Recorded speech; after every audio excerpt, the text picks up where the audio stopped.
ज़्यादा ज़रूरत है काम करने की? क्या भाव था आपके मन में कि आप सेवा क्षेत्र से आकर जुड़े और आपने विजन दिव्यांग फाउंडेशन बनाया? देखिए, नमस्कार। मेरा केवल इसमें यही कहना है कि ये भी हमारे धर्म की कहीं ना कहीं हमारी सीख हमें जो मिली है बचपन से कि हम लोग जब से पैदा हुए हैं हम लोग लेना सीखा है। आज तक जब से हम पैदा हुए हैं ले रहे हैं। तो कहीं ना कहीं जब हम लोग जीवन देखते हैं, मुर्गे देखते हैं, आसपास देखते हैं, तो कोई भी समाज, कोई भी धर्म, कोई भी देश, कोई भी दुनिया में हम लोग पुरानी है। हम खुशी तभी हो सकते हैं जब हमारे आसपास सब खुश होते हैं। तो कहीं ना कहीं वही प्रेरणा हमारे जो बड़ों से मिली हुए परिवार को, तो उसी वजह से हम शायद दिव्यांगजन के क्षेत्र में काम कर रहे हैं। और यकीन मानिए कि मैं तो मानता हूँ कि कोई बहुत बड़ा सेवा का तो नाम लेते नहीं, सेवा नहीं मानते हैं, इसको हम कर्तव्य मानते हैं कि जो मानव जाति में जो पैदा हुए हैं, ठीक है, करता तो हर कोई अपने लिए है, चाहे कोई जानवर हो वो भी खाना खाता है, अपने लिए सेवन करता है। पर एक शायद मनुष्य ही ऐसा है, मानव ही ऐसा शरीर ऐसा है जो हमारे पास सोचने की शक्ति तैयार है, एक दिल दिया है, दिमाग तैयार है। तो कहीं ना कहीं हमारा एक कर्तव्य है कि हम उन सब के लिए करें जो पीड़ित हैं, शोषित हैं या जो पीछे रह गए हैं। तो कहीं ना कहीं हमारे परिवार ने पूरा सहयोग किया, अपने साथ में हमारे भाइयों ने साथ दिया। और आज शायद 2000 से लगभग दिव्यांगजन को हम रोजाना जुड़ गए हैं कि कोई ना कोई तरीके से हमको जुड़ के सेवा कर सकते हैं। कितना सुंदर विचार है, और आप इतने सुंदर विचार के लिए सुंदर तालियां नहीं बजाएंगे तो मनोबल कैसे बढ़ेगा?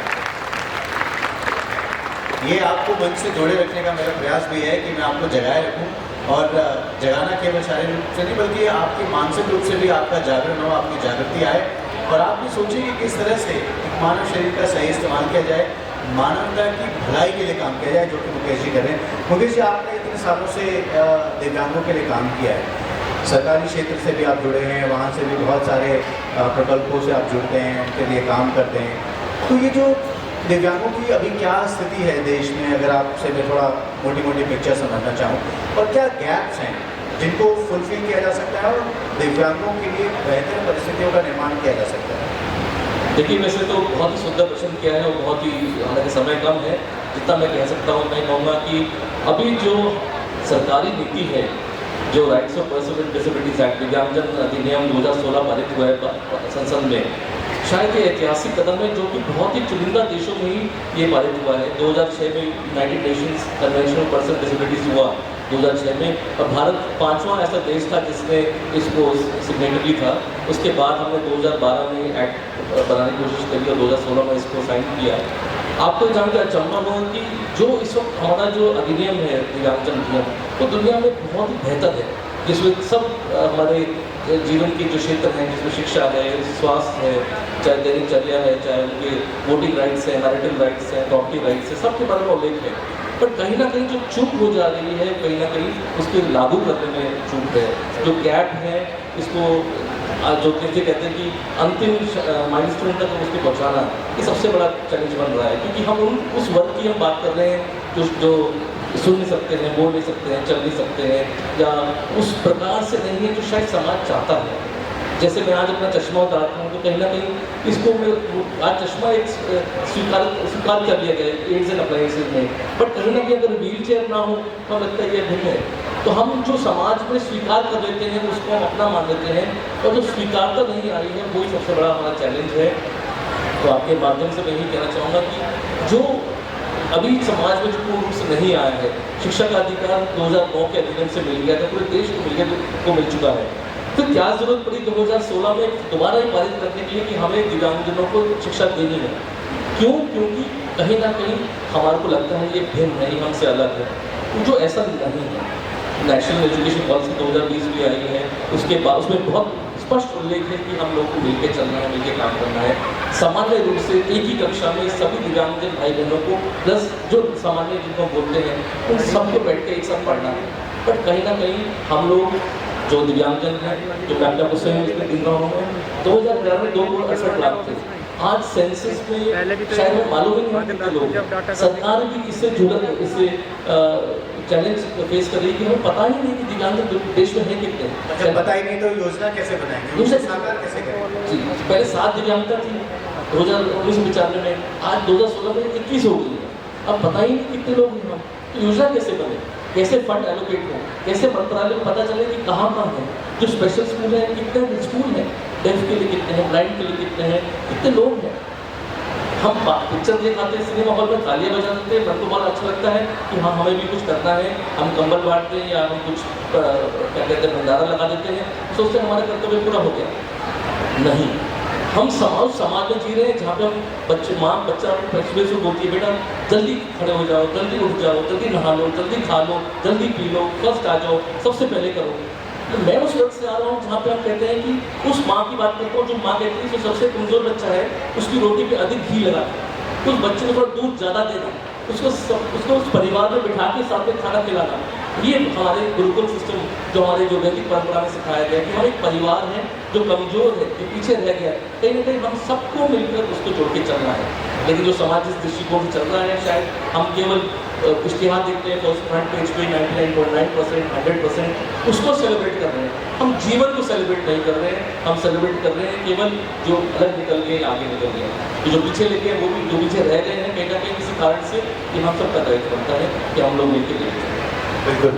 और जब दायित्व की बात आती है तो बच्चों को दायित्व शुरुआत से समझाना ये बहुत ज़रूरी हो जाता है। मैं सचिन गुप्ता साहब आपसे समझना चाहूँगा कि आपने संस्कृति यूनिवर्सिटी के नाम से एक यूनिवर्सिटी बनाई, तो ये जो संस्कृति आपने नाम दिया, ये केवल नाम है संस्कृति यूनिवर्सिटी या इसके पीछे एक विजन है जिसमें आप भारतीय संस्कृति के बीज बच्चों के अंदर रोपित कर रहे हैं? किस भावना से आपने ये नाम रखा और कैसे आप इसको और पुष्पित पल्लवित कर रहे हैं, इसके विषय में थोड़ा सा बताएं। थैंक यू एबीपी आज मुझे इस मंच से बुलाने के लिए और एक्सपोजर देने के लिए और अपनी बात कहने के लिए। ये सवाल मुझसे बार बार पूछा जाता है कि संस्कृति के पीछे नाम की प्रेरणा क्या थी या वो क्या वजह क्या थी। देखिए, हम बहुत सारी यूनिवर्सिटीज और कॉलेज देखते हैं, कोई अपने पिता के नाम पे करता है, कोई महापुरुष के नाम पे करता है। सीधा सीधा हमारा ये सोचना था, जो हमारी टीम का सोचना था कि हम आज हम कहीं पे भी खड़े होते हैं, सबसे पहले कैसे पहचाने जाते हैं? हम भारतीयता से पहचाने जाते हैं, हम अपने देश से पहचाने जाते हैं, और देश को क्या आगे बढ़ाता है? हमारी संस्कृति बढ़ाता है। तो हमारा नाम, और कहीं ना जो हम नाम रखते हैं, चाहे बच्चे का नामकरण हो, चाहे देश का नाम हो, चाहे हमारा अपना नाम हो, वो ऐसा ही नाम होता है जो उसके अंदर उसके हमारे गुण हमारे अंदर आते हैं। तो प्रयास यही था कि हमारे बच्चे, हमारा परिवार, जो संस्कृति, जो नाम ऐसा रखा गया संस्कृति, वो संस्कार बच्चों के अंदर आए।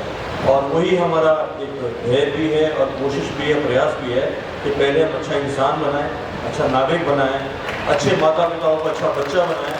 और पढ़ाई तो फिर कहते बच्चा जब संस्कार आ जाएंगे तो बाकी चीज़ें अपने आप धीरे धीरे अपना गुण अपने आप आई जाएंगे। ये हमारा प्रयास है और उसी में हम आगे लगे हुए हैं। और मुझे खुशी है कि हम उसमें कुछ हद तक सफल रहे और आगे आने वाले समय में उसको हम धीरे धीरे आगे सफल होंगे। सचिन जी, आज हम संस्कृति यूनिवर्सिटी का कन्वोकेशन भी हुआ, दीक्षांत समारोह हुआ, और उसमें हमने बहुत सारे ऐसे कोट देखे जो पूरी तरह भारतीयता से प्रेरित थे।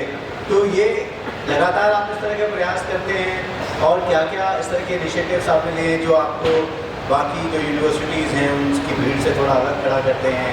कुछ खास आपने ऐसे प्रोजेक्ट शुरू किए हैं, कुछ बताना चाहेंगे ताकि हमारे दर्शकों को या जो लोग आपको एबीपी न्यूज़ के माध्यम से सुन रहे हैं, देख रहे हैं, उनको भी प्रेरणा मिले, वो भी कुछ नया शिक्षा के क्षेत्र में कुछ क्रांतिकारी बदलाव करना चाहें तो कर सकें? क्या कहेंगे आप?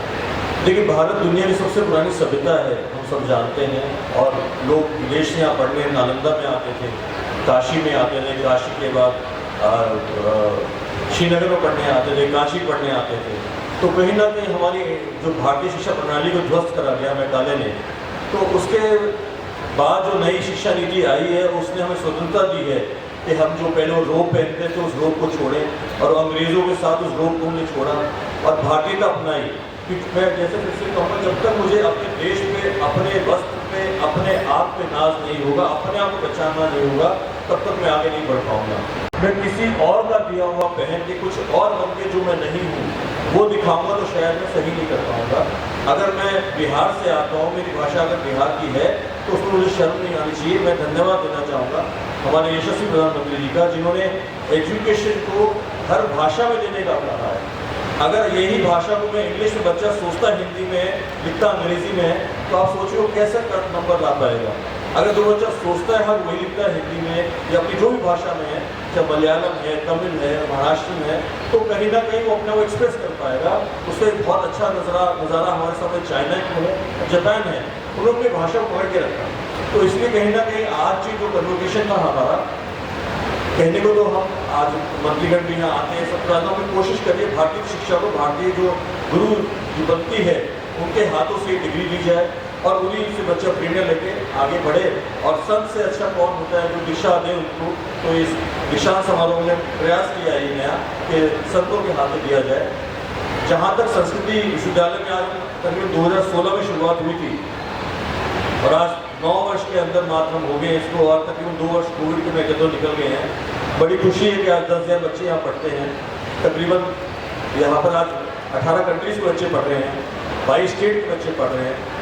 और जहाँ से हम चले तो जहाँ हैं माइल्स तो वो है, बट स्टिल आज हमारे पास 25 इंक्यूबेशन सेंटर के थ्रू हमने यहाँ 25 स्टार्टअप क्रिएट करे हैं। ऑलमोस्ट नौकरियों के लिए हमारा प्रयास रहता है हर बच्चा कम से कम 2 नौकरी उसके हाथ में हो और उनको स्किल दे। हमने 3 सेंटर ऑफ एक्सीलेंस लाए हैं यहाँ पे, एक लॉजिस्टिक लैब का, एक ड्रोन लैब का, और भी सेंटर ऑफ एक्सीलेंस क्रिएट कर रहे हैं। और NEP ने हमें कहीं ना कहीं वो मॉड्यूल्स दिए हैं कि हम इंडस्ट्री बेस्ड एजुकेशन करें, तो हम कहीं ना कहीं कोशिश को वर्क कर रहे हैं कि बच्चे सिर्फ डिग्री तक सीमित ना रहे, स्किल बेस्ड रहे, उसी के अंदर प्रयास जारी है। और हम एक मल्टी कोर्स यूनिवर्सिटी के साथ रिसर्च बेस्ड यूनिवर्सिटी बने, उसी के अंदर हमारी जो सभी फैकल्टी मेंबर्स है, टीम मेंबर उसकी ओर अग्रसर है। और मुझे पूरी उम्मीद है कि हमारे यहाँ से जो बच्चे निकलेंगे वो अपनी संस्था का, अपने भारत का, अपने देश का नाम रोशन करेंगे। जी, आपने न्यू एजुकेशन पॉलिसी की बात की। न्यू एजुकेशन पॉलिसी में हम जानते हैं कि 3 लैंग्वेज फार्मूला अडॉप्ट करने की बात की गई है। आपकी यूनिवर्सिटी में तो आपने बहुत शानदार काम किए। मैं आपके जो वाइस चांसलर साहब हैं वो भी दक्षिण भारत से संबंध रखते हैं, आप उन्हें दक्षिण भारत से यहाँ लेकर आए।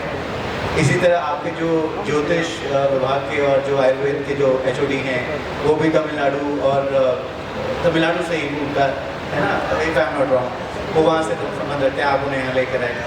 लेकिन आज देश में इस तरह की राजनीति है कि कुछ लोग भाषा के नाम पर उपद्रव किए हुए हैं कि हम हमारे राज्यों में हिंदी नहीं बोलने देंगे, महाराष्ट्र में मराठी में बात कीजिए नहीं तो आपकी पिटाई होगी, तमिलनाडु में वो हिंदी का को पढ़ाने का विरोध कर रहे हैं। तो आप जैसे लोग तो वहाँ से भी लोगों को यहाँ ला रहे हैं, मौके दे रहे हैं और एक संतुलन और एक समावेशी शिक्षा पद्धति को विकसित कर रहे हैं, और वो लोग उस तरह की चीज़ें करें, तो आप उनको कुछ कहना चाहते हैं इस मंच के माध्यम से?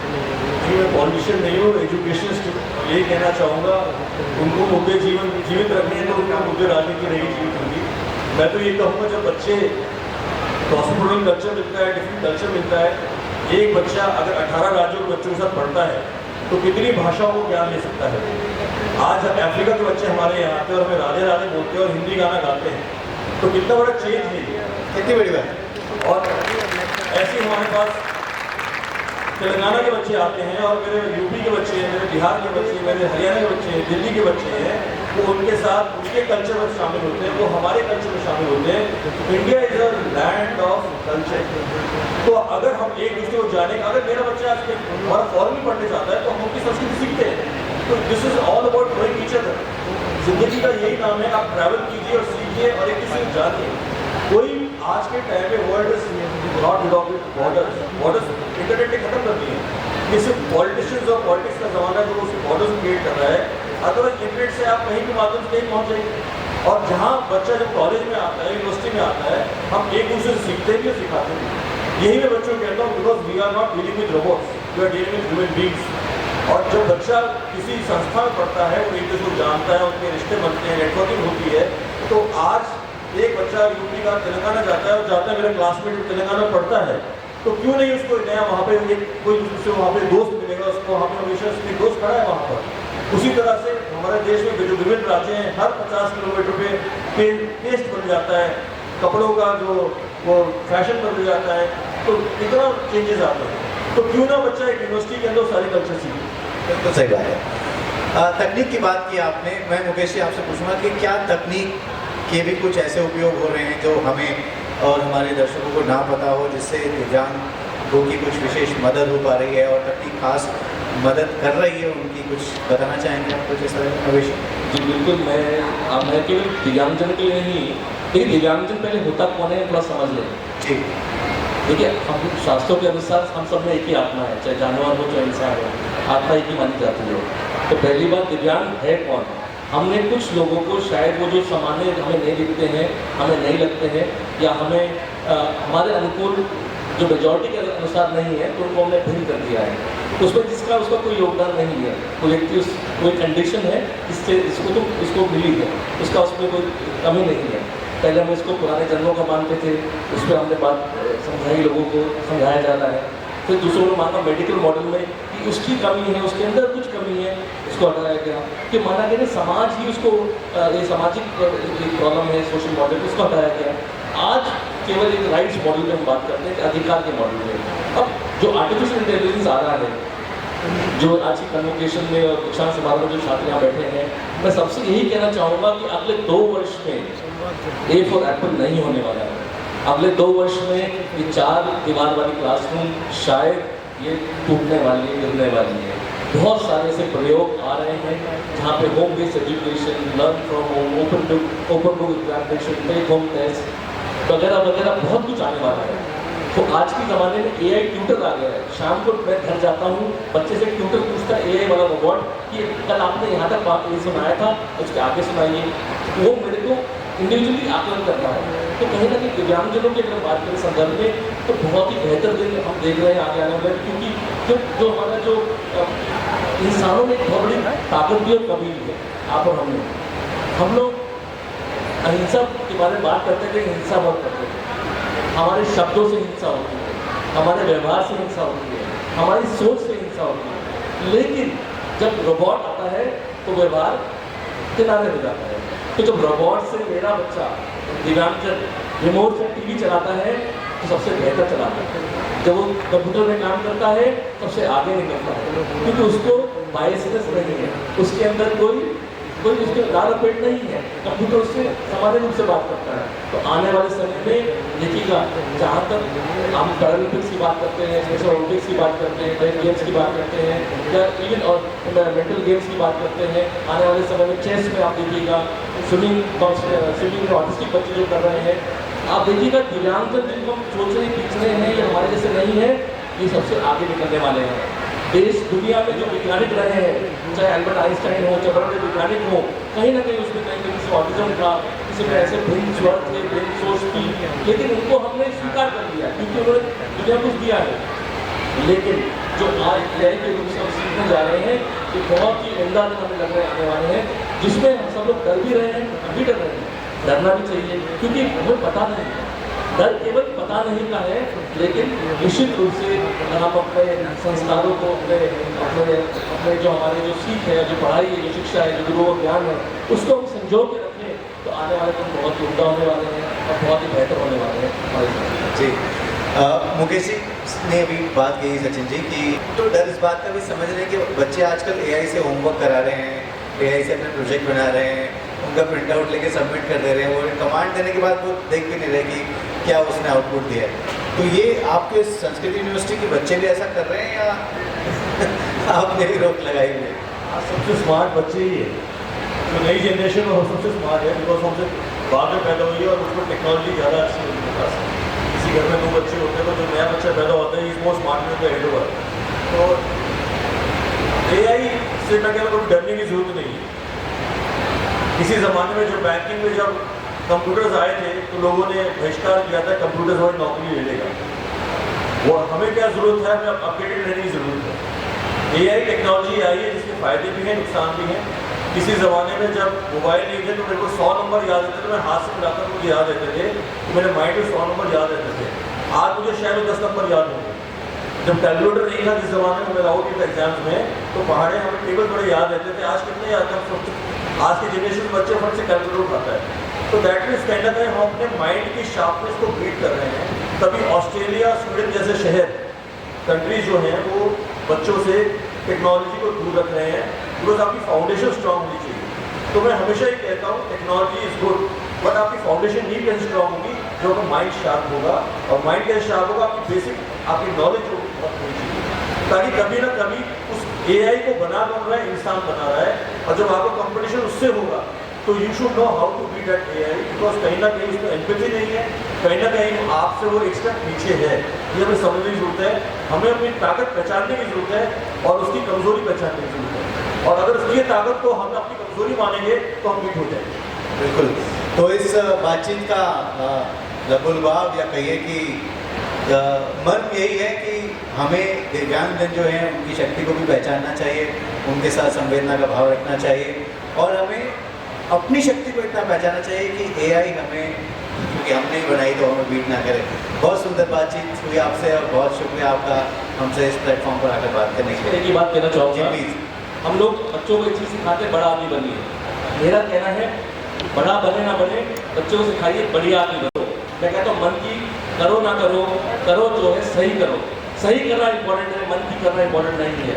और तीसरी बात मैं कहना चाहूँगा यहाँ पे जो छात्र ऐसे होते हैं कि अक्सर हमें बोला गया है कि हमें कि जो आज आ चुका है, जो जा चुका है, उससे आज वो सीख लेनी है। और आज आपका पहला दिन है, आपका शेष जीवन का पहला दिन है, तो एक नई शुरुआत रोज सुबह करनी है। डरना नहीं है, घबराना नहीं है, आगे बढ़ते जाना है। आप संस्कृत यूनिवर्सिटी के छात्र हैं और देश को, समाज को आगे गौरवान्वित करना है। तो बहुत शुभकामनाएं। धन्यवाद जी।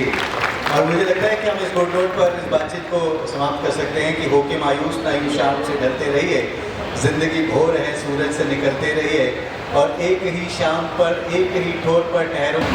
तो हम इस बातचीत को सचिन जी इस गुड नोट पर कर सकते हैं कि होके मायूस ना यूं शाम से डरते रहिए, जिंदगी भोर है सूरज से निकलते रहिए और एक ही ठोर पर ठहरोगे तो थक जाओगे, धीरे धीरे ही सही राह पर चलते रहिए। हम राह पर चलते रहेंगे और मिलेंगे ऐसे ही किसी और कार्यक्रम में, किसी और कड़ी में। तब तक आप देखते रहिए एबीपी न्यूज़, आपको रखिए आगे।